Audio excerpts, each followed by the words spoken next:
The following story has been brought to you by StoriesToInspire.org. There was a yeshiva that, after much deliberation and a lot of cheshbon nefesh and reflection, decided that they had to ask a particular high school boy to go. And we know how it's literally pikuach nefesh. When you throw a child out of a yeshiva, it's a decision that cannot be made lightly. But the yeshiva, after much reflection and consultation, decided that the boy had to be let go, and the yeshiva asked the boy to leave. About 2 years later, the menahel, the principal of the yeshiva, meets the boy. And it seemed like the boy was really doing well. You know, sometimes you meet a student, you meet a person, and it seems like they're reflective, they're doing well, they have goals, and they're focused. And he said to the boy, he says, how's it going? And the boy says, I'm actually really doing quite well. And Baruch Hashem, I really kept it together. It was hard in the beginning. Obviously, rejection hurts a lot. But I found the chizuk, I found the inspiration necessary to pick myself up and start again, and I'm really doing great. But you should know something, he says to this menahel, he says to this principal, a large part of my transformation is due to one of the rebbeim in your yeshiva, to one of the rabbis in your yeshiva. Really? He said. Well, how's that? He said, I want you to know something. It's been 2 years, but every single week the Rebbe calls me. Every single week. Never misses a week. And that gives me tremendous chizuk. It gives me tremendous confidence knowing that someone really cares about me.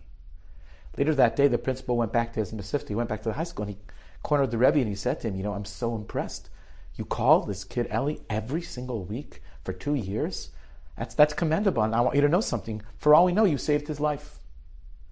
And the Rebbe looked in perplexity. He says, I do call him every single week. But you know something? He never picked up the phone once. This story is so mind-boggling on two different levels.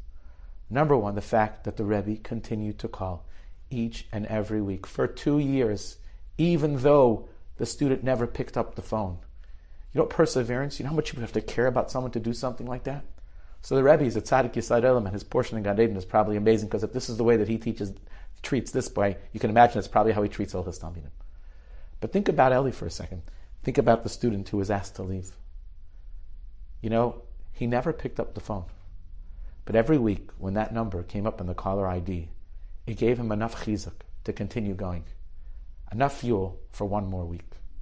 This story is so powerful because it shows how caring about another person and we could come up with 1,000 different excuses why we should not have to care about them. And I tried them 10 times. He never picked up the phone. Forget it.